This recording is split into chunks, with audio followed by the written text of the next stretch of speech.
Hello viewers, Assalamu alaikum. I am Dr. Farida Yasmin. Please welcome back to my class at Axis Medical School.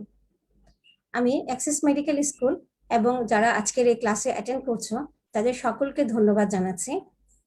আমি গত বেশ কয়েকটি ক্লাসে general pathology বিষয়ে বিভিন্ন ইম্পর্টেন্ট টপিক নিয়ে আলোচনা করছিলাম। তার মধ্যে আমি সেলুলার অ্যাডাপ্টেশন, সেল ইনজুরি এই বিষয়গুলো নিয়ে আলোচনা করেছি। গত ক্লাসে আমি অ্যাকিউট ইনফ্ল্যামেশন এই টপিকটি আলোচনা শুরু করেছিলাম।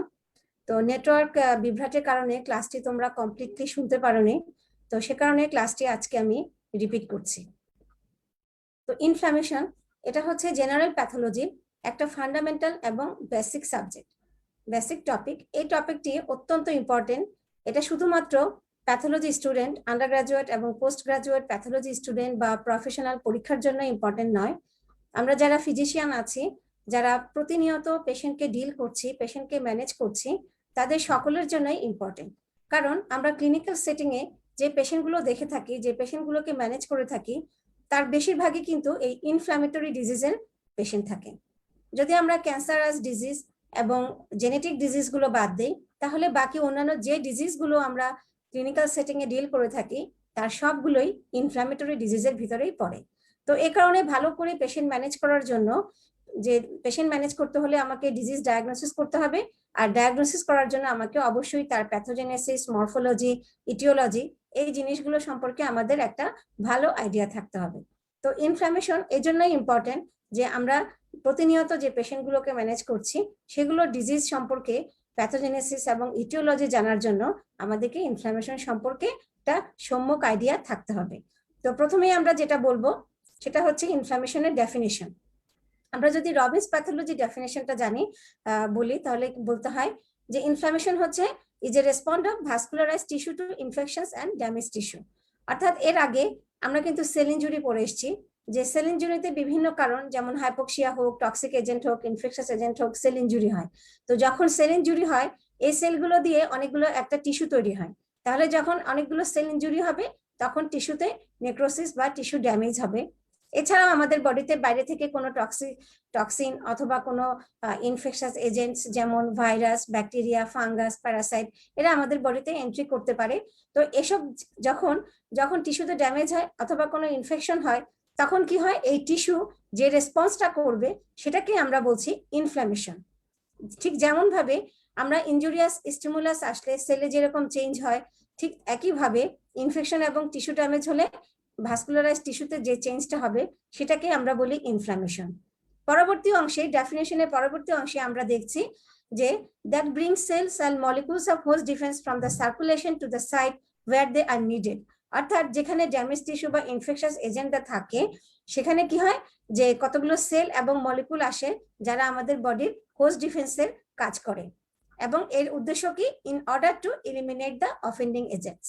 অর্থাৎ এই অফেন্ডিং এজেন্ট যেটা কারণে সেল ইনজুরি হয়েছিল অথবা যে ইনফেকশাস এজেন্টটা এসেছিল, এদেরকে ডিস্ট্রয় করার জন্য ইনফ্ল্যামেশনটা হয়ে থাকে। তো আমরা যদি পার্টে পার্টে এই ইনফ্ল্যামেশনের এই ডেফিনেশনটা মনে রাখি, তাহলে আমাদের পরীক্ষায় লিখতেও সুবিধা হবে এবং ভাইভাতেও আমরা এটাকে আমরা মনে রেখে বলতে পারবো।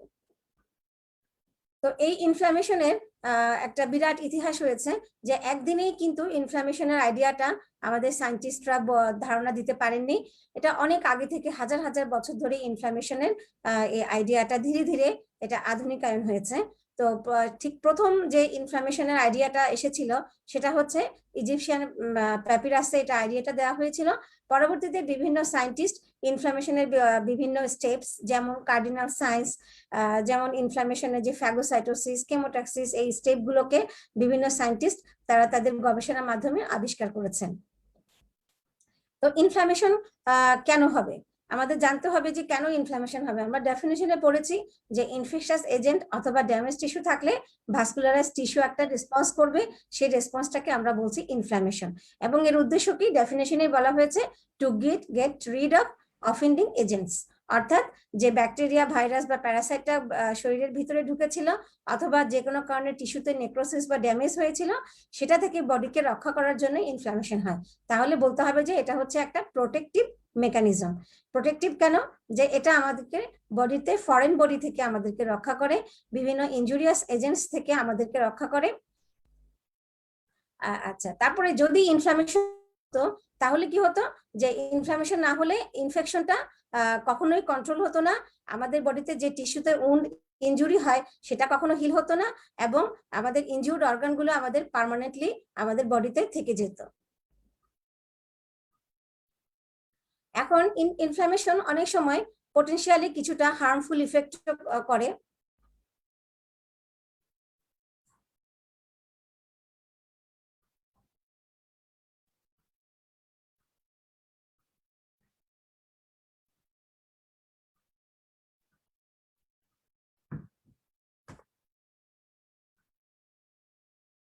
ইনফ্লামেশনের শুধুমাত্র যে প্রোটেক্টিভ ইফেক্ট আছে তা নয়, ইনফ্লামেশনের কিছুটা ক্ষতিকর দিকও আছে।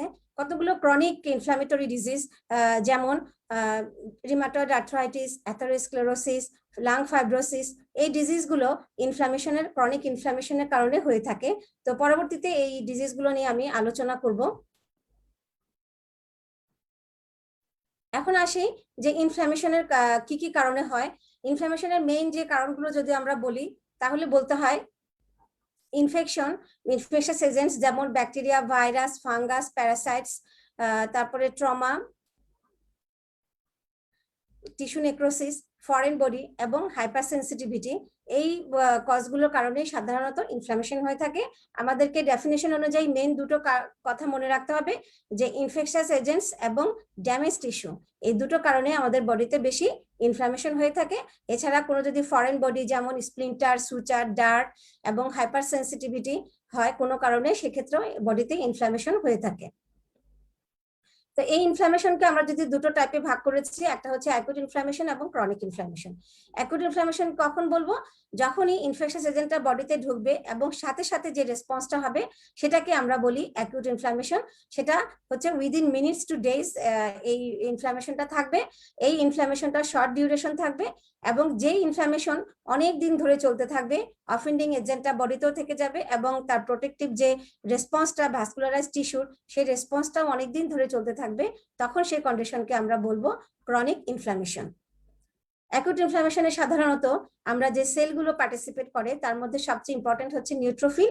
পক্ষান্তরে ক্রনিক ইনফ্লামেশনে সাধারণত ম্যাক্রোফেজ, লিম্ফোসাইট, এই সেলগুলো পার্টিসিপেট করে থাকে। আমরা পরবর্তীতে সেলুলার কম্পোনেন্টস গুলো সম্পর্কে ভালো জানবো। এখন আসি যে ইনফ্লামেশনে কি কি ইভেন্টস হয়ে থাকে, বা ইনফ্লামেশন যদি এটা একটা ঘটনা ঘটে থাকে তাহলে এখানে কি ঘটে থাকে।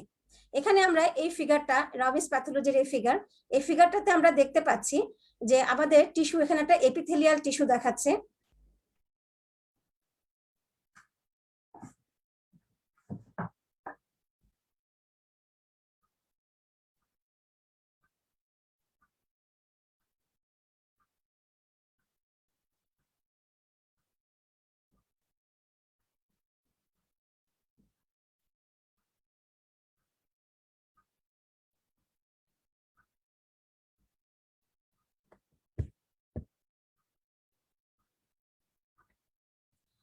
এখানে একটা এপিথেলিয়াল টিস্যুর ফিগার আমরা দেখতে পাচ্ছি, যে এই টিস্যুতে যখন এই টিস্যুটা ব্রিচ করে বা টিস্যুটাকে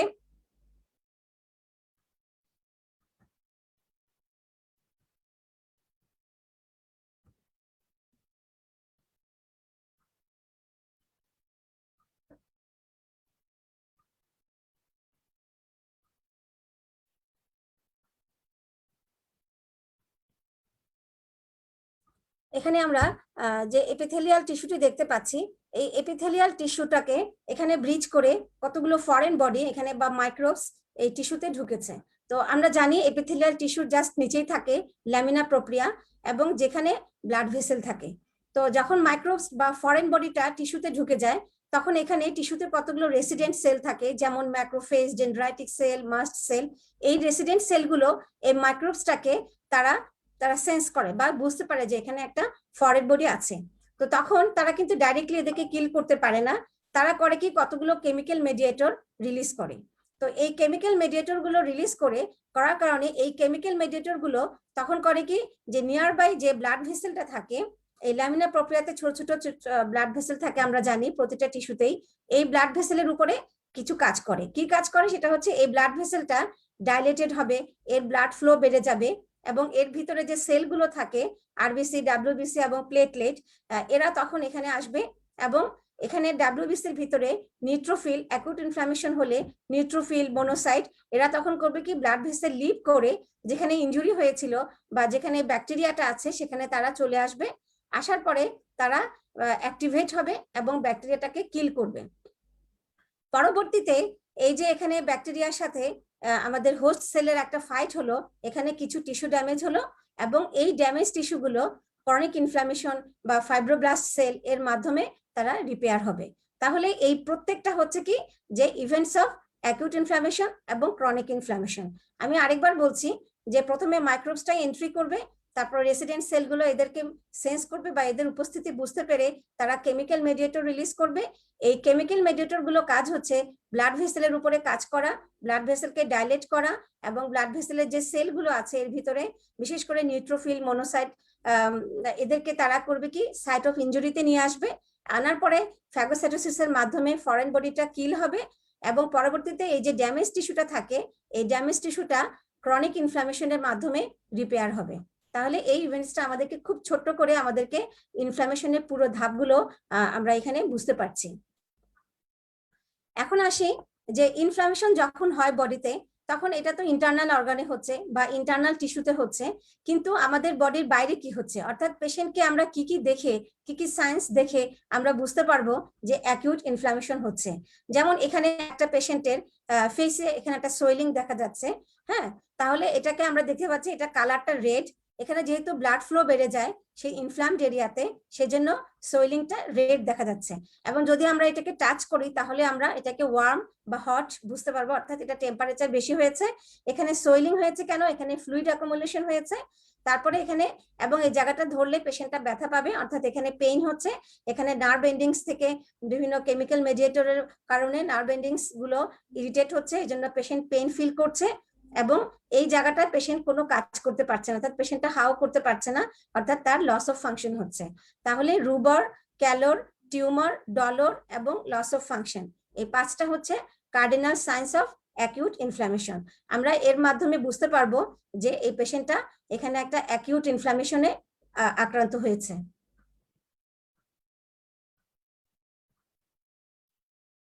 আমরা ক্লিনিক্যাল সেটিং এ আমরা কি ভাবে আমরা পেশেন্টের অ্যাকিউট ইনফ্লামেশনের কতগুলো নামকরণের ব্যাপারে আমরা এখানে বলবো। সেটা হচ্ছে যখন কোনো অর্গানের শেষে আইটিআইএস এই সাফিক্সটি যোগ করা হয় তাহলে আমরা বুঝতে পারবো যে এই শব্দটার মাধ্যমে ওই অর্গানের ইনফ্লামেটরি কন্ডিশন বোঝানো হচ্ছে। যেমন প্যানক্রিয়াসে ইনফ্লামেশন হলে প্যানক্রিয়াটাইটিস, মেনিনজেসে ইনফ্লামেশন হলে মেনিনজাইটিস, পেরিকার্ডিয়ামে ইনফ্লামেশন হলে পেরিকার্ডাইটিস এবং আর্থ্রাইটিস যখন জয়েন্ট ইনফ্লামেশন হবে, যেমন অ্যাপেন্ডিক্সে ইনফ্লামেশন হলে অ্যাপেন্ডিসাইটিস। তাহলে আমরা যখন ক্লিনিক্যাল সেটিং এ এই ধরনের শব্দগুলো বুঝতে পারবো তখনই আমরা জানবো যে এই অর্গানে ইনফ্লামেশন হয়েছে।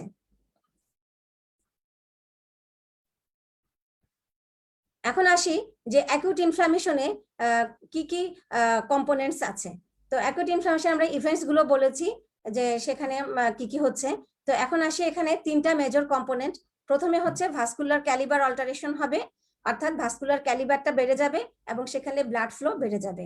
তারপরে কি এই যে ভাস্কুলার ক্যালিবার বাড়ার সাথে সাথে সেখানে মাইক্রোভাস্কুলেচারের পারমিবিলিটি অর্থাৎ ভাস্কুলার পারমিবিলিটি বেড়ে যাবে, যার কারণে প্লাজমা প্রোটিন, ফ্লুইডস এবং লিউকোসাইট তারা করবে কি সাইট অফ ইনজুরি অর্থাৎ যেখানে ইনজুরিয়াস এজেন্টটা আছে সেখানে তারা যেতে পারবে।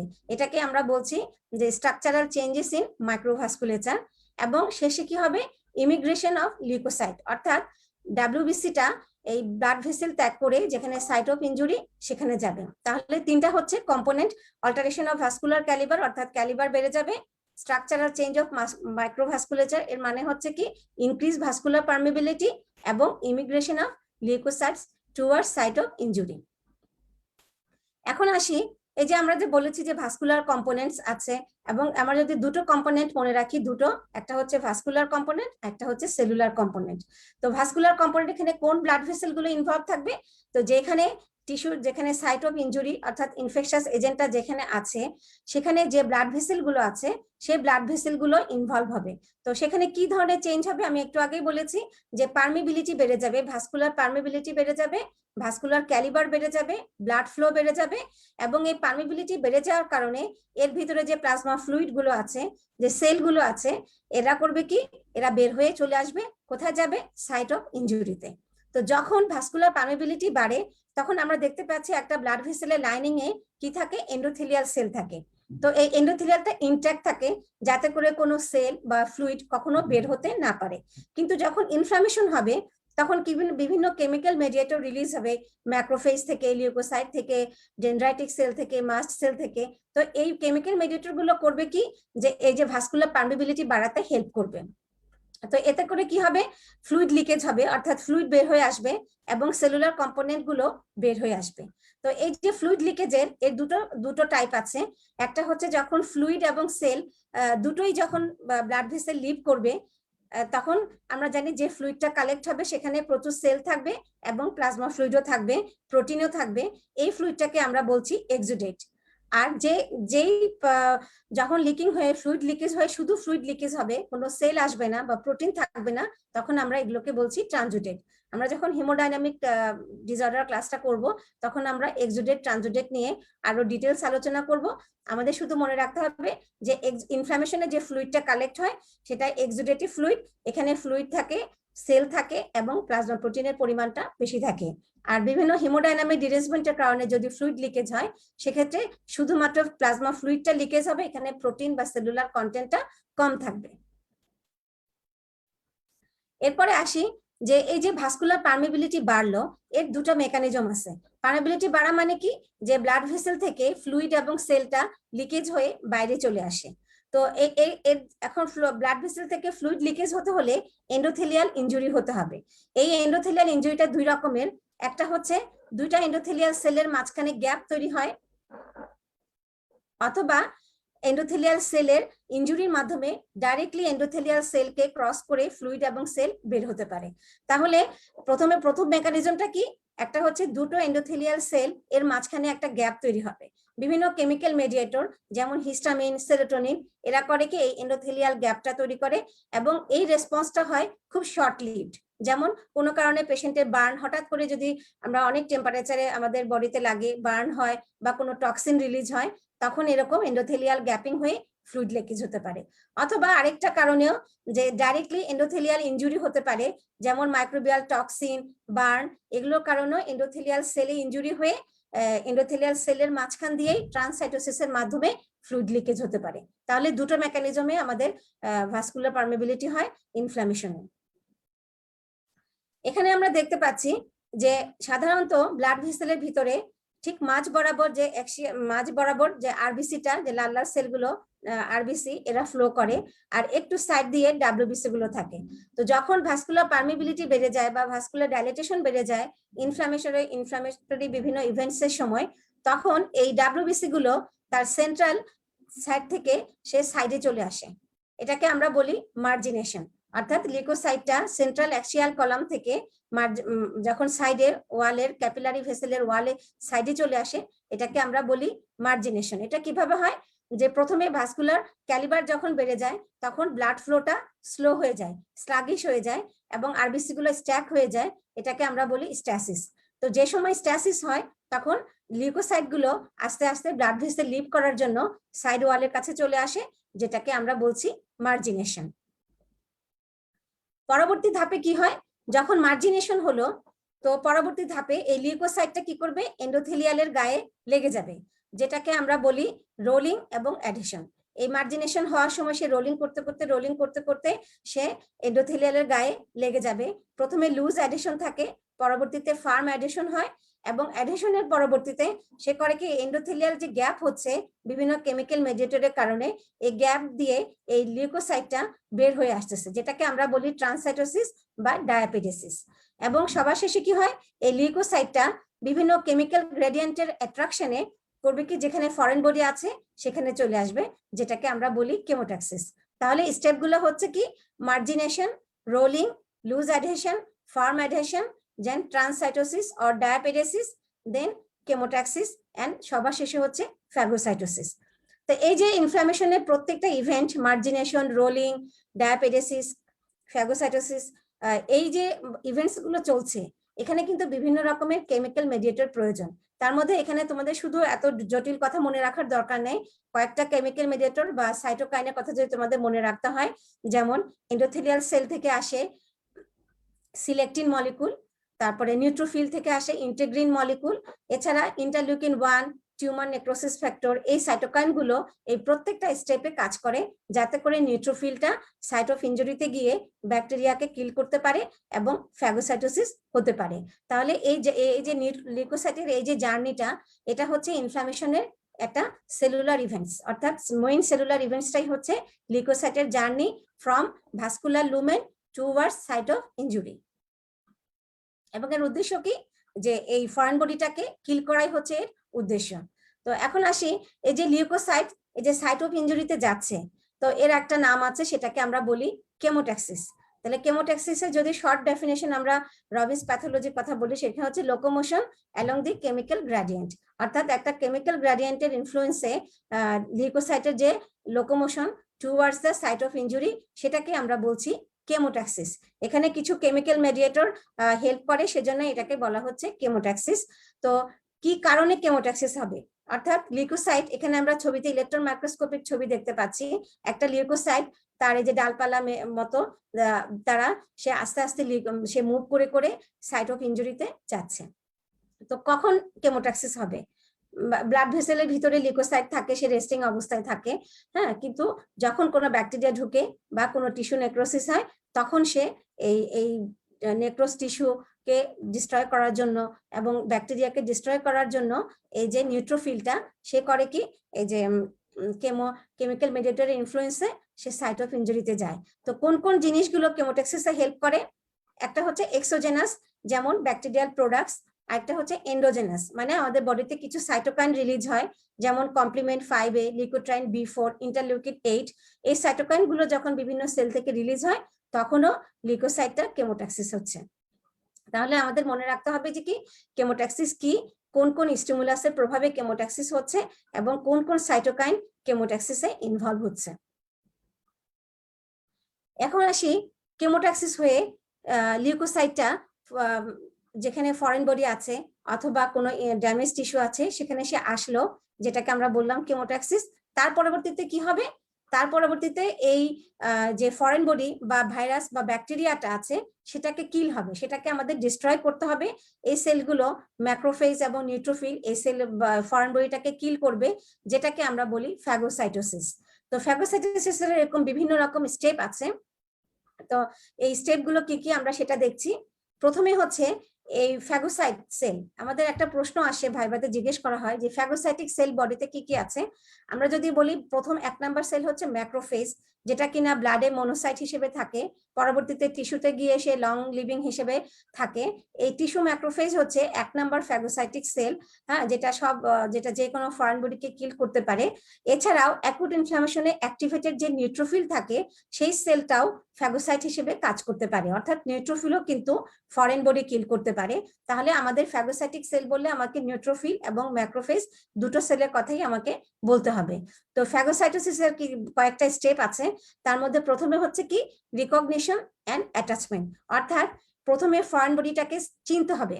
বিভিন্ন রকম রিসেপ্টর থাকে ফ্যাগোসাইটিক সেলের সেল সারফেসে, এই রিসেপ্টরের মাধ্যমে সে কি করে, মাইক্রোবসটাকে বা ফরেন বডিটাকে রিকগনাইজ করে এবং সে অ্যাটাচ করে রিসেপ্টরের মাধ্যমে। পরবর্তীতে সে কি করে, এই ফরেন বডিটাকে এনগাল্ফ করে এবং এনগাল্ফ করে সে একটা ফ্যাগোজোম তৈরি করে, অর্থাৎ সেল মেমব্রেনের একটা পার্ট ভিতরে ঢুকে গিয়ে এই ব্যাকটেরিয়াটাকে একটা জেলখানার মতো বন্দি করে, যেটাকে আমরা বলি ফ্যাগোজোম। পরবর্তীতে এই ফ্যাগোজোমটা সেলের সাইটোপ্লাজমে লাইসোজোমের সাথে ফিউজড হবে, অর্থাৎ ফ্যাগোলাইসোজোমের ফিউশন হবে। তখন কি হবে, লাইসোজোম থেকে বিভিন্ন এনজাইম মলিকুল রিলিজ হবে, হয়ে তারা এই ফরেন বডিটাকে কিল করবে।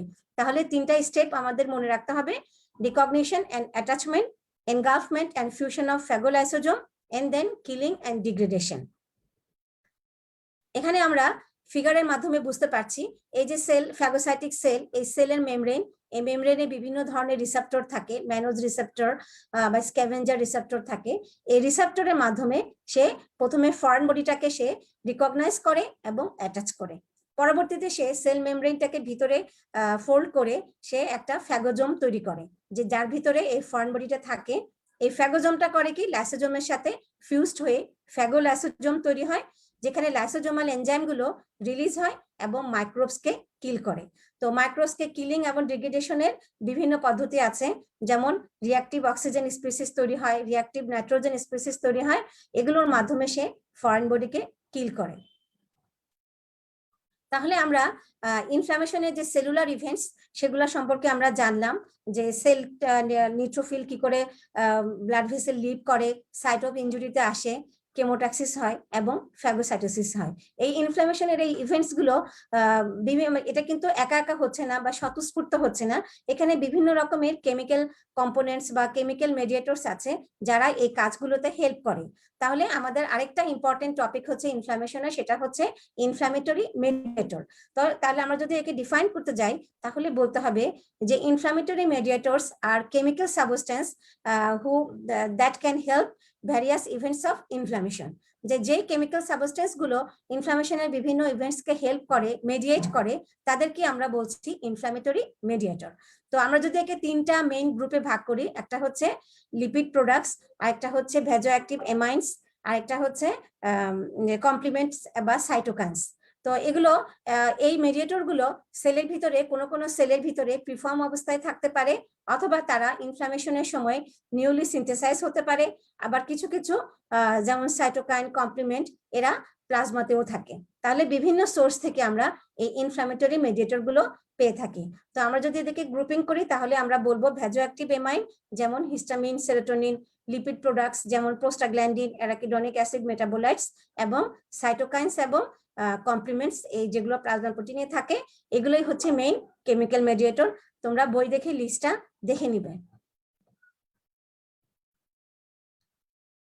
আচ্ছা, এরপরে আসি যে এই যে কেমিক্যাল মেডিয়েটর গুলোর মধ্যে সবচেয়ে ইম্পর্টেন্ট হচ্ছে অ্যারাকিডনিক অ্যাসিড মেটাবোলাইটস। অ্যারাকিডনিক অ্যাসিড মেটাবোলাইটস গুলো কি কি, এটা তোমাদের পরীক্ষাতে খুব আসে, এই জিনিসটা সম্পর্কে তোমাদের একটু জানতে হবে।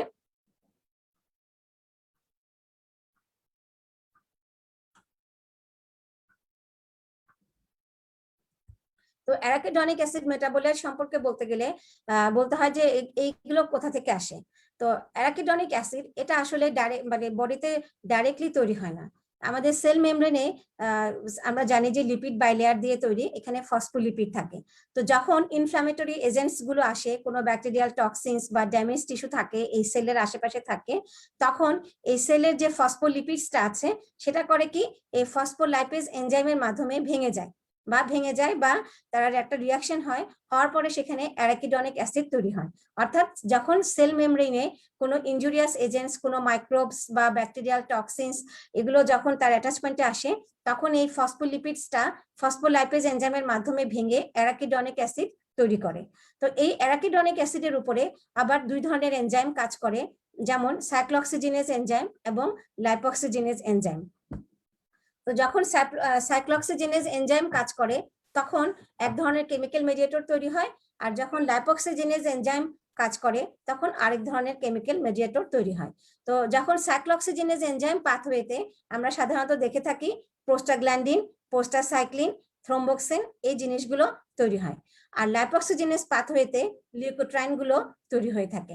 তো এখানে সবচেয়ে যেটা আমাদের জানার বিষয় সেটা হচ্ছে কি, এই যে এখানে যে প্রোস্টাগ্ল্যান্ডিন তৈরি হচ্ছে সাইক্লোঅক্সিজেনেস এনজাইমের মাধ্যমে, এদের কাজ কি, ইনফ্লামেশনে এরা কি করে। এখানে আমরা দেখতে পাচ্ছি যে প্রোস্টাসাইক্লিনের কাজ হচ্ছে কি, ভেজোডাইলেশন করা। আমরা তো পড়ে এসেছি ভাস্কুলার পারমিবিলিটি বাড়বে, ভেজোডাইলেশন হবে। তো তাহলে কারা করবে, এই যে প্রোস্টাসাইক্লিন করবে, এবং এছাড়া এরা প্লেটলেটকে ইনহিবিশন করে। তারপরে আরেকটা প্রোস্টাগ্ল্যান্ডিন হচ্ছে থ্রোম্বোক্সিন। থ্রোম্বোক্সিনের কাজ হচ্ছে কি, প্লেটলেটকে অ্যাগ্রিগেট করা এবং ভেজো কনস্ট্রিকশন করা। অর্থাৎ এখানে ফাংশনটা পুরোপুরি উল্টো। তোমরা এভাবে মনে রাখতে পারো, প্রোস্টাসাইক্লিন হচ্ছে ভেজোডাইলেটর এজেন্ট এবং থ্রোম্বোক্সিন হচ্ছে ভেজো কনস্ট্রিক্টর এজেন্ট। তারপরে আরো প্রোস্টাগ্ল্যান্ডিন আছে PGD2, E2, এরা কি করে, এরা ভাস্কুলার পারমিবিলিটি বাড়ায় এবং ভেজোডাইলেশন করে। তো এছাড়া লাইপোক্সিজিনেস পাথওয়েতেও লিউকোট্রাইন তৈরি হয়। এরা কি করে, কেমোট্যাক্সিস হিসেবে কাজ করে। কোনো লিউকোট্রাইন C4, D4, E4 এরা ব্রঙ্কোস্পাজম করে এবং ভাস্কুলার পারমিবিলিটি বাড়ায়। তাছাড়া আরেকটা অ্যারাকিডনিক অ্যাসিড মেটাবোলাইট লিপোক্সিন, এই জিনিসটা ইনফ্লামেশনকে ইনহিবিট করে। তাহলে আমাদের এখান থেকে এই ফিগার থেকে আমাদের মনে রাখতে হবে যে অ্যারাকিডনিক অ্যাসিড যে মেটাবোলাইট গুলো আছে এরা ইনফ্লামেশনের কোন কোন ইভেন্টসকে ইনফ্লুয়েন্স করে এবং তাদের মেইন ফাংশন কি। তো এগুলো জানার একটা ফার্মাকোলজিক একটা উপকারিতা আছে, সেটা হচ্ছে আমাদের, তোমরা যারা ফার্মাকোলজি পড়ছো তোমরা অ্যান্টি ইনফ্লামেটরি ড্রাগস সম্পর্কে তোমাদের নিশ্চয়ই এতদিনে পড়া হয়েছে, যে তোমরা নিশ্চয়ই পড়েছো ইনফ্লামেটরি ড্রাগস গুলোর মেকানিজম অফ অ্যাকশন, তারা কিভাবে কাজ করে, তারা কিভাবে এই যে ইনফ্লামেশনের বিভিন্ন স্টেপস গুলো চলছে, হ্যাঁ, যেমন ফসফোলিপিড থেকে অ্যারাকিডনিক অ্যাসিড তৈরি হচ্ছে, এখানে ফসফোলাইপেজ এনজাইম কাজ করে। তো যখন আমরা স্টেরয়েড দিই পেশেন্টকে তখন ফসফোলাইপেজ এনজাইমটাকে ইনহিবিট করা হয়, এতে করে এই যে ইনফ্লামেটরি মেডিয়েটর গুলো আর তৈরি হয় না, ইনফ্লামেশন প্রিভেন্টস করে। অর্থাৎ ইনফ্লামেশনের কারণে পেশেন্টের যে সোয়েলিং হচ্ছে, ইডিমা হচ্ছে, পেইন হচ্ছে, ফিভার হচ্ছে, আমরা যখন স্টেরয়েড দিব তখন এই কেমিক্যাল মেডিয়েটর গুলো ইনহিবিটেড হবে এবং পেশেন্টের এই সিমটম গুলো আর হবে না। এছাড়াও এই যে সাইক্লোক্সিজিনেজ এনজাইমের কথা বলেছি, যে এটা কিনা প্রোস্টাগ্ল্যান্ডিন তৈরিতে হেল্প করে। তো আমরা COX-1 এবং COX-2 ইনহিবিটর ড্রাগস গুলো আছে যারা এই এনজাইমকে ইনহিবিট করে, এতে করে এই ধরনের এই প্রোস্টাগ্ল্যান্ডিন, প্রোস্টাসাইক্লিন এই কেমিক্যাল মেডিয়েটর গুলো তৈরি হবে না। এছাড়াও লিউকোট্রাইন যারা ব্রঙ্কোস্পাজম করে এদেরকে ইনহিবিট করার জন্য বিভিন্ন রকমের ড্রাগস আমরা ব্যবহার করে থাকি। তাহলে আমাদের অ্যান্টি ইনফ্লামেটরি ড্রাগস এর মেকানিজম অফ অ্যাকশন বোঝার জন্য এই ইনফ্লামেশনের যে বিভিন্ন ইভেন্টস গুলো, বিভিন্ন প্যাথোজেনেসিস গুলো আছে সেগুলো আমাদেরকে ভালো করে বুঝতে হবে। এখন আসি আরো কিছু ইনফ্লামেটরি মেডিয়েটরের মধ্যে একটা ইম্পর্টেন্ট হচ্ছে সাইটোকাইন। যে সাইটোকাইন গুলোর কথা আমি বলেছি, যে যারা ভেজোডাইলেশন করে, লিউকোসাইটের মার্জিনেশন রোলিং এ হেল্প করে, তার মধ্যে সবচেয়ে ইম্পর্টেন্ট সাইটোকাইন হচ্ছে টিউমার নেক্রোসিস ফ্যাক্টর, ইন্টারলিউকিন 1, এই সাইটোকাইন গুলো, ইন্টারলিউকিন 6 এগুলো। তো এগুলো তোমরা ডিটেলস বইয়ে পড়বে, এখানে আমি শুধু সামারি করে বলছি যে এই যে টিউমার নেক্রোসিস ফ্যাক্টর এবং ইন্টারলিউকিন 1 এরা ইনফ্লামেশনের বিভিন্ন ইভেন্টসে ওতপ্রোতভাবে জড়িত। যেমন ইন্টারলিউকিন 1 এবং টিউমার নেক্রোসিস ফ্যাক্টর এরা লিউকোসাইট থেকে যে অ্যাডিশন মলিকুল গুলো আছে, যেমন ইন্টিগ্রিনের কথা আমি বলেছি, সিলেক্টিনের কথা বলেছি, এই অ্যাডিশন মলিকুল গুলোকে তারা এক্সপ্রেস করে, এতে করে লিউকোসাইট ব্লাড ভেসেল লিড করে সাইটোপিঞ্জরিতে যেতে সুবিধা হয়। এছাড়াও ইন্টারলিউকিন 1 এরা করে কি, যে লিউকোসাইটকে অ্যাক্টিভেট করে, ইনঅ্যাক্টিভ সেলগুলোকে, নিউট্রোফিল, ম্যাক্রোফেজ এরা সাধারণত ইনঅ্যাক্টিভ অবস্থায় থাকে, এদেরকে অ্যাক্টিভ করে যেন তারা ফরেন বডিকে এনগালফ করতে পারে। তো এদের কিছু সিস্টেমিক প্রোটেক্টিভ ইফেক্টও আছে এই যে সাইটোকাইন গুলো, যেমন এরা ফিভার করে, এরা অ্যাকিউট লিভার থেকে acute face protein, CRP, serum amyloid associated protein, এই ধরনের প্রোটিন গুলো তৈরি করতে হেল্প করে। তাছাড়া এরা বোন ম্যারো থেকে বোন ম্যারোকে স্টিমুলেট করে যাতে করে লিউকোসাইটের সিনথেসিস বেড়ে যায়। তো এদের কিছু প্যাথোলজিক্যাল ইফেক্টও আছে, যেমন টিএনএফ, যে টিউমার নেক্রোসিস ফ্যাক্টর যে সাইটোকাইনটা, এর কারণে হার্ট ফেলিওর হতে পারে, প্লেটলেট অ্যাগ্রিগেশন হতে পারে এবং বিভিন্ন রকমের মাস্কুলোস্কেলিটাল ডিজিজেরও কারণে হতে পারে। তো এই জন্য তোমার বর্তমানে যে টিএনএফ অ্যান্টাগনিস্ট বিভিন্ন ড্রাগসকে ক্লিনিক্যাল ট্রায়ালে আনা হয়েছে, যাতে করে এই ক্রনিক ইনফ্লামেটরি বা রিউমাটয়েড আর্থ্রাইটিস একটা ডিজিজ, যেটার এগেনস্টে এই টিএনএফ অ্যান্টাগনিস্ট ড্রাগস খুব ভালো কাজ করে। এই টিএনএফ এর যে প্যাথোলজিক্যাল ইফেক্ট গুলো আছে এগুলোকে তারা প্রিভেন্ট করে।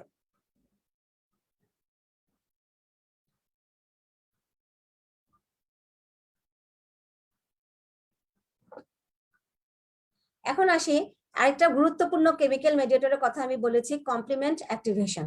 তো এখানে কমপ্লিমেন্টের কথাটাও তোমাদের পরীক্ষার জন্য অত্যন্ত ইম্পর্টেন্ট এবং এটা প্র্যাকটিক্যালিও কমপ্লিমেন্ট নিয়ে অনেক ধরনের পেশেন্টের আমরা ম্যানেজ করতে হয়। কমপ্লিমেন্ট অ্যাক্টিভেশনের মাধ্যমে পেশেন্টের অনেক সাইন সিমটম ডেভেলপ করে।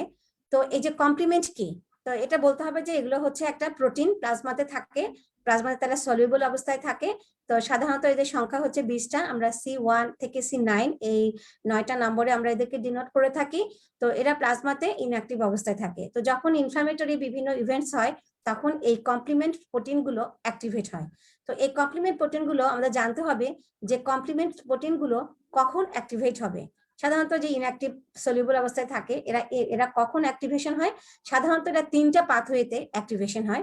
এখানে আমরা ফিগারে দেখতে পাচ্ছি যে ক্লাসিক্যাল পাথওয়ে, অল্টারনেটিভ পাথওয়ে এবং লেকটিন পাথওয়ে, এই তিনটা কারণেই কমপ্লিমেন্ট অ্যাক্টিভেশন হবে এবং এর অ্যাক্টিভ কমপ্লিমেন্ট কম্পোনেন্টটা হচ্ছে কমপ্লিমেন্ট C3b। আমরা যে এর নামগুলো বলেছি যে 20টা প্রোটিন C1 থেকে C9 পর্যন্ত, তার মধ্যে সবচেয়ে সেন্টারে যেটা থাকে সেটা হচ্ছে কমপ্লিমেন্ট C3b। আসলে কমপ্লিমেন্ট নিয়ে এত বেশি আলোচনার বিষয় যে এটা নিয়ে অনেক আলোচনা করতে হয়, আমি খুব অল্প করে বলছি যে এই কমপ্লিমেন্টটা যখন অ্যাক্টিভেট হবে তখন ইনফ্ল্যামেটরি বিভিন্ন ইভেন্টস গুলো হবে। তো অ্যাক্টিভেশন হওয়ার জন্য তার তিনটা পাথওয়ে আছে। একটা হচ্ছে ক্লাসিক্যাল পাথওয়ে। ক্লাসিক্যাল পাথওয়ে মানে কি, যে যখন কোনো একটা ব্যাকটেরিয়ার সাথে বডিতে কোনো অ্যান্টিবডি যুক্ত হবে, অর্থাৎ আমরা যদি ব্যাকটেরিয়া বা ভাইরাস বা ফরেন বডি যেটা বডিতে ঢুকে সেটাকে যদি আমরা অ্যান্টিজেন বলি, তাহলে তার এগেনস্টে যখন অ্যান্টিবডি তৈরি হবে আর যখন অ্যান্টিজেন অ্যান্টিবডি কমপ্লেক্সটা তৈরি হবে তখন কমপ্লিমেন্ট অ্যাক্টিভেশন হবে। অর্থাৎ বডিতে কোনো অ্যান্টিজেন অ্যান্টিবডি কমপ্লেক্স তৈরি হলেই কমপ্লিমেন্ট অ্যাক্টিভেশন হবে, যেটাকে আমরা বলছি classical pathway of complement activation. তো এছাড়াও যেসব গ্রাম নেগেটিভ ব্যাকটেরিয়া তোমরা নিশ্চয়ই মাইক্রোবায়োলজিতে পড়ে এসেছো, যারা লাইপোপলিস্যাকারাইড রিলিজ করে, তো যখন লাইপোপলিস্যাকারাইড বডিতে রিলিজ হবে তখনও কমপ্লিমেন্ট অ্যাক্টিভেশন হবে, যেটাকে আমরা বলছি alternative pathway of complement activation. এছাড়াও ম্যানোস বাইন্ডিং লেকটিন একটা প্রোটিন, এটা যখন কোনো একটা মাইক্রোবসের সারফেসে অ্যাটাচড হবে তখনও কমপ্লিমেন্ট অ্যাক্টিভেশন হবে। অর্থাৎ তিনটা পাথওয়েতে কমপ্লিমেন্ট অ্যাক্টিভেট হতে পারে, তাছাড়া তারা সবসময় ইনঅ্যাক্টিভ অবস্থায় থাকবে। কিভাবে তারা অ্যাক্টিভেট হবে, যদি কখনো অ্যান্টিজেন অ্যান্টিবডি রিয়াকশন হয়, যদি মাইক্রোবস থেকে লাইপোপলিস্যাকারাইড রিলিজ হয়, অথবা মাইক্রোবসের সাথে যদি কোনো লেকটিন প্রোটিনটা বাইন্ড করে, তখনই কমপ্লিমেন্ট অ্যাক্টিভেশন হবে। তো কমপ্লিমেন্ট অ্যাক্টিভেশনের বিভিন্ন পাথওয়ে আছে, এটা তোমরা মাইক্রোবায়োলজিতে ভালো করে ডিটেলস পড়বে। আর যখন অ্যাক্টিভেশন হবে তখন এর রেজাল্টটা কি হবে, কমপ্লিমেন্ট অ্যাক্টিভেট হলো এর ফলে আমাদের বডিতে কি ক্ষতি হবে বা কি লাভ হবে, সেটা হচ্ছে কি, এখানে আমরা দেখতে পাচ্ছি যে তিনটা কাজ হবে, ইফেক্টর ফাংশন। প্রথমে হচ্ছে ইনফ্ল্যামেশন হবে, অর্থাৎ ইনফ্ল্যামেশনে কমপ্লিমেন্ট গুলো বিভিন্ন রোল প্লে করবে। তারা কি করবে, লিউকোসাইটের রিক্রুটমেন্টে হেল্প করবে। বিশেষ করে C5a, কমপ্লিমেন্ট 5a আমরা জানি এটা একটা কেমোট্যাকটিক এজেন্ট হিসেবে কাজ করে, অর্থাৎ এটা লিউকোসাইটকে ব্লাড ভেসেল থেকে সাইট অফ ইনজুরিতে নিয়ে যেতে হেল্প করে। তারপরে তারা কি করে, মাইক্রোবসকে কিল করতে ইনফ্ল্যামেশনের ওই ফ্যাগোসাইটোসিস যে পদ্ধতি সেখানেও তারা হেল্প করে। তো এছাড়া C3b, কমপ্লিমেন্ট C3b, এটা কি করে, অপসোনিন হিসেবে কাজ করে। অপসোনিন কথাটা তোমরা শুনবে অনেক জায়গাতেই, সেটা হচ্ছে কি, যখন মাইক্রোবসের সাথে এই যে C3b এই কম্পোনেন্টটা যোগ হবে তখন আমরা বলবো কি, এই মাইক্রোবসটা জিনিসটা অপসোনাইজড, অর্থাৎ এটা একটা আইডেন্টিটি হয়েছে। এখানে ব্যাকটেরিয়াটা ম্যাক্রোফেজ বুঝতে পারবে এখানে একটা ফরেন বডি আছে। তো যখন এই C3b দ্বারা কোটিং হবে মাইক্রোবসটা, তখন ফ্যাগোসাইটোসিস অ্যাক্টিভ হবে এবং সে এই মাইক্রোবসটাকে কিল করবে। এই যে এটাকে আমরা বলি অপসোনাইজেশন এবং ফ্যাগোসাইটোসিস, অর্থাৎ C3b একটা অপসোনিন প্রোডাক্ট হিসেবে কাজ করে। তাছাড়াও কমপ্লিমেন্টসের বিভিন্ন কম্পোনেন্টস গুলো, যেমন কমপ্লিমেন্ট 5b to 9, এই কম্পোনেন্টস গুলো মেমব্রেন অ্যাটাক কমপ্লেক্স বা ম্যাক বলা হয়। এরা করে কি, ডাইরেক্টলি সেলকে লাইসিস করতে পারে, অর্থাৎ মূল উদ্দেশ্য হচ্ছে এরা ফরেন বডি থেকে আমাদেরকে স্ক্যাভেঞ্জ করে বা আমাদেরকে ফরেন বডি ডিস্ট্রয় করতে এরা হেল্প করে। তো অনেক সময় কমপ্লিমেন্ট ওভার অ্যাক্টিভেশনের মাধ্যমেও কিছু ডিজিজ তৈরি হয়, যার কারণে আমাদেরকে মানে কমপ্লিমেন্টস এর এই ডিজিজ গুলো সম্পর্কেও আমাদেরকে পরে আমরা আলোচনা করব। তাহলে আমাদের কমপ্লিমেন্ট সম্পর্কে জানতে হবে কি, যে কিভাবে কমপ্লিমেন্ট অ্যাক্টিভেশন হচ্ছে এবং কমপ্লিমেন্ট অ্যাক্টিভেশন হলে কি কি ইফেক্টর ফাংশন আমরা দেখতে পাই। তো আমরা এতক্ষণ ধরে আমরা ইনফ্লামেশনের বিভিন্ন ইভেন্টস, সেলুলার ইভেন্টস এবং ভাস্কুলার ইভেন্টস সম্বন্ধে জানলাম, এবং এই যে ইভেন্টস গুলো যারা মেডিয়েট করে, যারা হেল্প করে, কেমিক্যাল মেডিয়েটর, তাদের সম্পর্কে আমরা খুব সংক্ষিপ্ত আলোচনা করেছি। তো এখন আসি, এই যে অ্যাকুট ইনফ্লামেশন যখন হয় তখন বডিতে কিছু পরিবর্তন হয়, যেটা দেখে আমরা যে সাইন সিমটম গুলো দেখে আমরা বুঝতে পারি যে অ্যাকুট ইনফ্লামেশন হচ্ছে, যাদেরকে আমরা ছোট কথায় বলতে পারি অ্যাকিউট ফেজ রেসপন্স।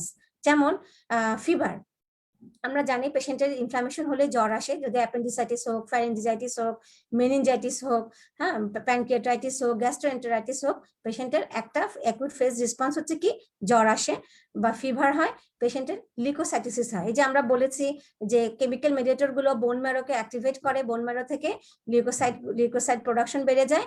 তারপরে কি, বিভিন্ন লিভার থেকে অ্যাকিউট ফেজ প্রোটিন যেমন fibrinogen, CRP, SAA, serum amyloid protein, এগুলো বেড়ে যায় এবং আরেকটা ইম্পর্টেন্ট হচ্ছে কি ইএসআরটা আমরা বেড়ে যায়। তো আমরা তোমরা যারা এখন প্যাথোলজিতে পড়ছো তারা নিশ্চয়ই ইএসআর সম্পর্কে জানো, ইরাথ্রোসাইট সেডিমেন্টেশন রেট।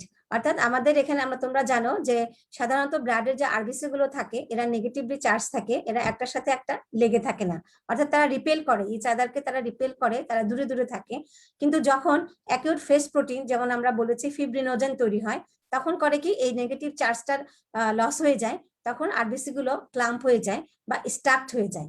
তখন আমরা এই যে আরবিসি যে সেটেল ডাউন হয়ে যায় এবং ইএসআর কলামটা হাইটে বেড়ে যায়, অর্থাৎ ইএসআরটা বেড়ে যায়। এছাড়া যখন অ্যাকুট ইনফ্লামেশন হয় তখন বোন ম্যারোতে যে আমি বলেছি যে বেশি বেশি করে ডাব্লিউবিসি প্রোডাকশন বেড়ে যায়। তো যখন প্রোডাকশন বেড়ে যায় তখন কখনো কখনো কিছু ইম্যাচিউর লিউকোসাইট ব্লাডে চলে আসে, যেটা কিনা আমরা পেরিফেরাল ব্লাডে দেখতে পাই। আমরা হেমাটোলজি যখন পড়বো লিউকেময়েড রিয়াকশন যেটা অ্যাকুট ইনফ্লামেশনে হতে পারে, এখানে কিছু কিছু ইম্যাচিউর সেল যেটা লিউকেমিয়া না, হ্যাঁ, কিন্তু সেল কাউন্ট বেড়ে যাচ্ছে পেরিফেরাল ব্লাড ফিল্মে এবং কিছু ইম্যাচিউর সেলের উপস্থিতি আমরা দেখতে পাই। তো সেটাকে আমরা বলছি লিউকেময়েড রিয়াকশন। এটাও আমরা অ্যাকুট ইনফ্লামেশনেরই একটা সাইন। তো এখন আসি, এই যে অ্যাকুট ইনফ্লামেশন হলো, সেলুলার ইভেন্টস হলো, ভাস্কুলার ইভেন্টস হলো, কেমিক্যাল মেডিয়েটর রিলিজ হলো, তো কিভাবে এটা শেষ হবে, অর্থাৎ টার্মিনেশন অফ অ্যাকুট ইনফ্লামেশন এটা কিভাবে হচ্ছে। তো প্রথমে হচ্ছে কি যে মেইন যে উদ্দেশ্যটা যে অফেন্ডিং এজেন্টকে ডিস্ট্রয় করা হচ্ছে ইনফ্লামেশনের উদ্দেশ্য, তাহলে ব্যাকটেরিয়াটা কিল হবে বা ড্যামেজ টিস্যুটা ডিস্ট্রয় হয়ে যাবে। তো তার পরবর্তীতে যা যা আসছিল এই ইনফ্লামেটরের যে কম্পোনেন্টস গুলো, একটা হচ্ছে নিউট্রোফিল। তো নিউট্রোফিলটা কি হবে, সে ব্লাড ভেসেল লিভ করে সাইটোপিঞ্জরিতে আসলো এবং ফ্যাগোসাইটোসিস হলো। তারপরে আমরা জানি এই নিউট্রোফিলের লাইফ স্প্যান হচ্ছে মাত্র 24 ঘন্টার মতো, 24 থেকে 48 ঘন্টা, অর্থাৎ সে অ্যাপোপ্টোসিস হয়ে যাবে। আমরা অ্যাপোপ্টোসিস সম্পর্কে সেল ইনজুরি বা আগের ক্লাসগুলোতে বলে এসেছি যে এই নিউট্রোফিল গুলো তখন আর আমাদের প্রয়োজন নাই, মাইক্রোবসটা মরে গিয়েছে, ডিস্ট্রয় হয়ে গিয়েছে, এখন নিউট্রোফিলটা অ্যাপোপ্টোসিস হয়ে যাবে। তাছাড়া যে কেমিক্যাল মেডিয়েটর গুলো রিলিজ হয়েছে এদের প্রপার্টিজ হচ্ছে কি এরা শর্ট লিভড, অর্থাৎ এরা যে কাজটা করার জন্য রিলিজ হয়েছিল সে কাজটা তারা করেই আবার ডিগ্রেডেড হয়ে যাবে। এবং কিছু অ্যান্টি ইনফ্লামেটরি সাইটোকাইন যেমন transforming growth factor beta, interleukin 10, এই সাইটোকাইন গুলো রিলিজ হবে। এবং অ্যারাকিডনিক অ্যাসিড যে মেটাবলিজম আছে তার মধ্যে একটা অ্যান্টি ইনফ্লামেটরি মেটাবোলাইট হচ্ছে লাইপোক্সিন, এই লাইপোক্সিনটা রিলিজ হয়ে ইনফ্লামেশনকে টার্মিনেট করবে। অর্থাৎ তাহলে নিউট্রোফিলটা যেহেতু শর্ট লাইফ স্প্যান সে অ্যাপোপ্টোসিস হয়ে যাবে, মেডিয়েটর গুলো শর্ট লিভড এবং তারা ডিগ্রেডেশন হয়ে যাবে, অ্যান্টি ইনফ্লামেটরি সাইটোকাইন রিলিজ হবে এবং এভাবেই অ্যাকুট ইনফ্লামেশন টার্মিনেশন হয়ে টিস্যুটা নরমাল হয়ে যাবে। আচ্ছা, এখন আসি, এই যে ইনফ্লামেশন টার্মিনেট হলো ঠিক আছে, কিন্তু সবসময় যে সেটা রুলস ফলো করবে তা কিন্তু নয়, এর কিছু আউটকামও আছে অ্যাকুট ইনফ্লামেশন, এর পরবর্তী রেজাল্টটা কি হবে। তো এটা আউটকাম যদি বলি বা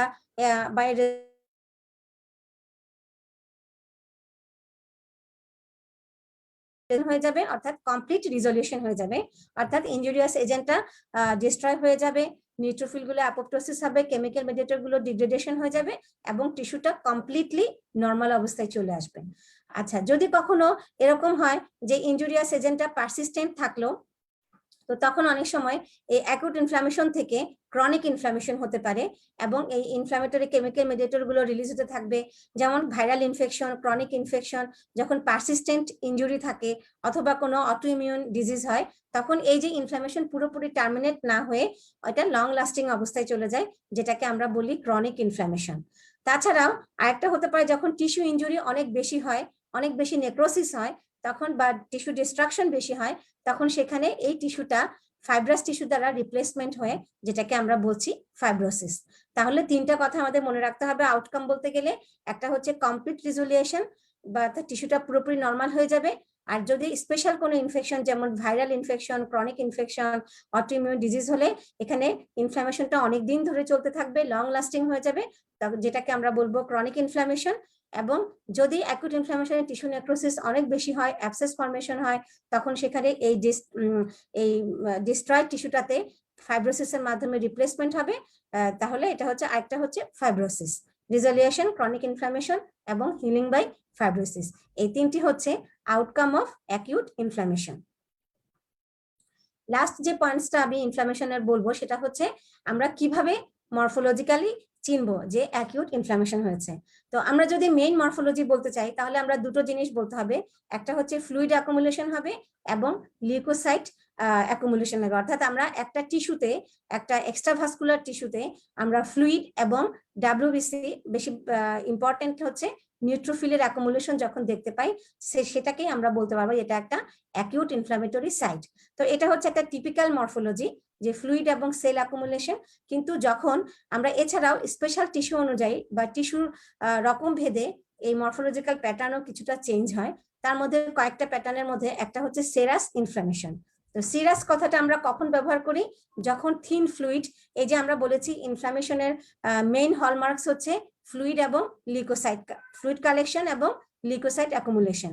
তাহলে ফ্লুইডটা যখন থিন ফ্লুইড হবে, অর্থাৎ এখানে সেলুলার পার্টসটা কম থাকবে, প্লাজমা প্রোটিন কম থাকবে, তখন সেটাকে আমরা বলবো সিরাস ইনফ্লামেশন। তো এটা যদি আমরা উদাহরণ দিতে চাই, তো সেরাস ইনফ্লামেশন সাধারণত আমরা বডি ক্যাভিটির যে লাইনিং গুলো, যেমন pleural cavity, pleural space, peritoneal lining এবং পেরিকার্ডিয়াল লাইনিং, এগুলোতে আমরা বেশি সিরাস অ্যাকুমুলেশন দেখতে পাই, সিরাস ফ্লুইডের অ্যাকুমুলেশন দেখতে পাই। তো স্কিন ব্লিস্টার এটাও একটা good example of serous acute inflammation. যেমন এখানে বার্ন হওয়ার সাথে সাথে আমরা দেখতে পাই ফোসকা পড়েছে। এখানে ফোসকাটা কি? যেখানে একটা ফ্লুইড কালেকশন হয়েছে, একটা ভেসিকল তৈরি হয়েছে।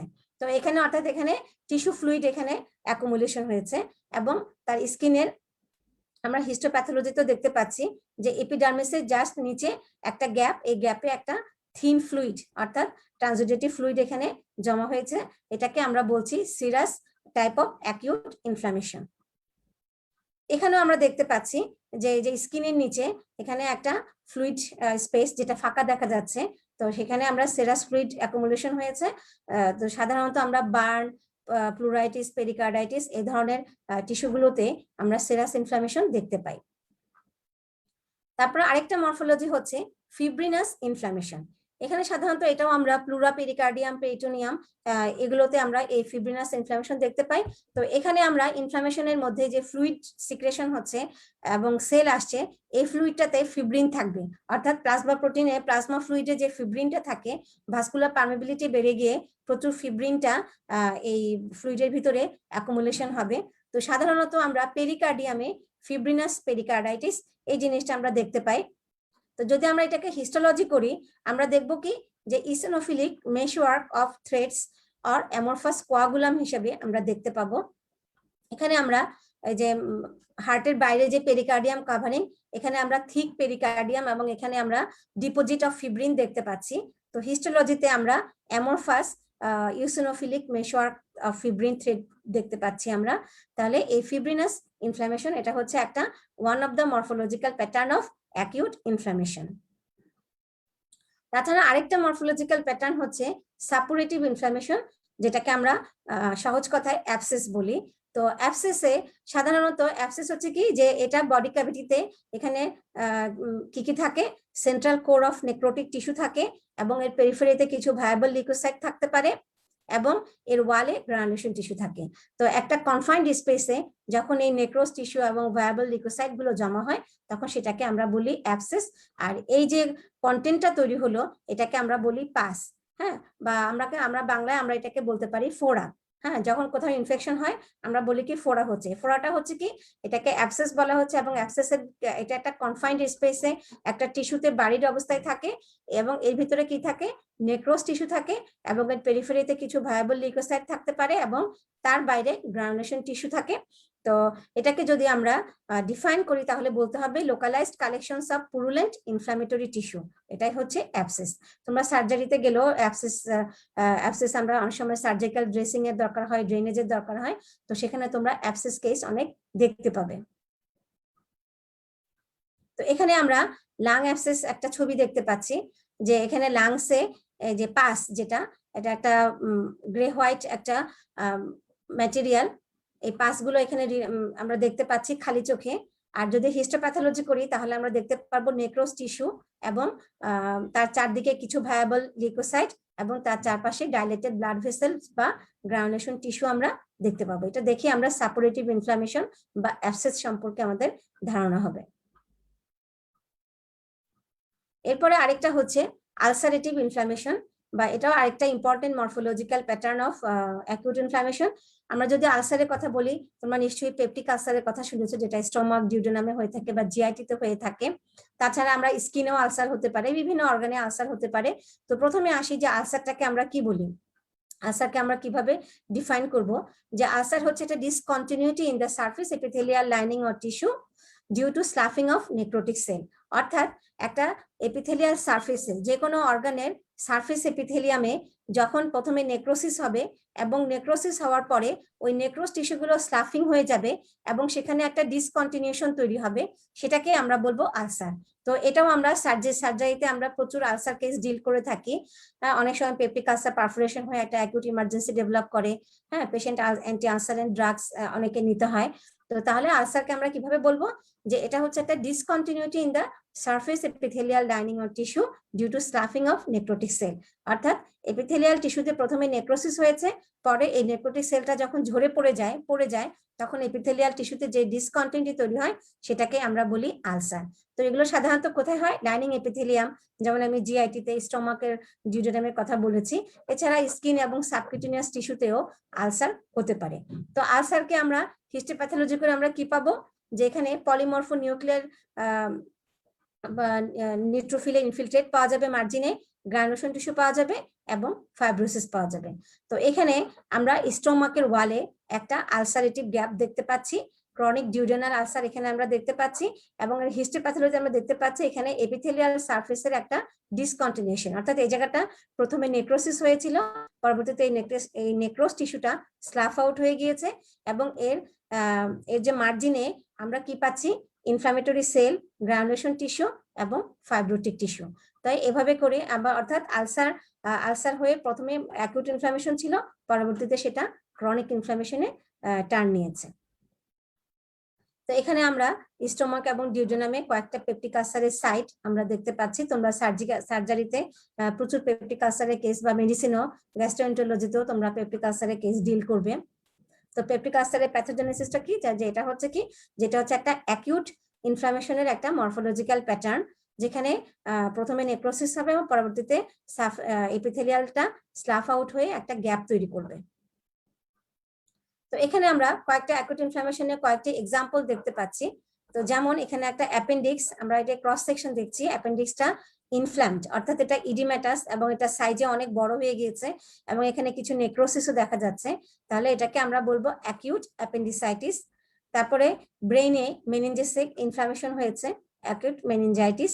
তারপরে লাংসে এখানে যখন ইনফ্লামেশন হয়েছে, এখানে আমরা বলি লোবার নিউমোনিয়া। তারপরে কিডনিতে যখন ইনফ্লামেশন হয় তখন আমরা এটাকে বলি অ্যাকিউট পাইলোনেফ্রাইটিস। তাহলে আশা করছি যে তোমরা ইনফ্লামেশন, আমি আসলে ইনফ্লামেশনের আলোচনা এত বড়, বা ইনফ্লামেশনের অনেক আলোচনার দাবি রাখে, অনেক সময় নিয়ে এটা আলোচনা করলে এটা খুব মানে সহজে বোঝানো যেত। তো আমি খুব সামারি বা খুব অল্প সময়ে তোমাদেরকে ইনফ্লামেশন সম্পর্কে একটা আইডিয়া দেওয়ার চেষ্টা করেছি। তো আশা করি তোমরা বুঝতে পেরেছো। তবে তোমাদের যদি কোনো প্রশ্ন থাকে তোমরা আমাকে কমেন্ট বক্সে জানাবে। আমি ইনশাআল্লাহ আমার আগামী ক্লাসে আমি তোমাদের প্রবলেমগুলো সলভ করার চেষ্টা করব। তো নেক্সট ক্লাসে আমি ক্রনিক ইনফ্লামেশন এই টপিকটা নিয়ে আলোচনা করব, এবং এই নেক্সট ক্লাসের আমন্ত্রণ জানিয়ে আমি আজকের ক্লাসটি এখানেই শেষ করছি। আল্লাহ হাফেজ।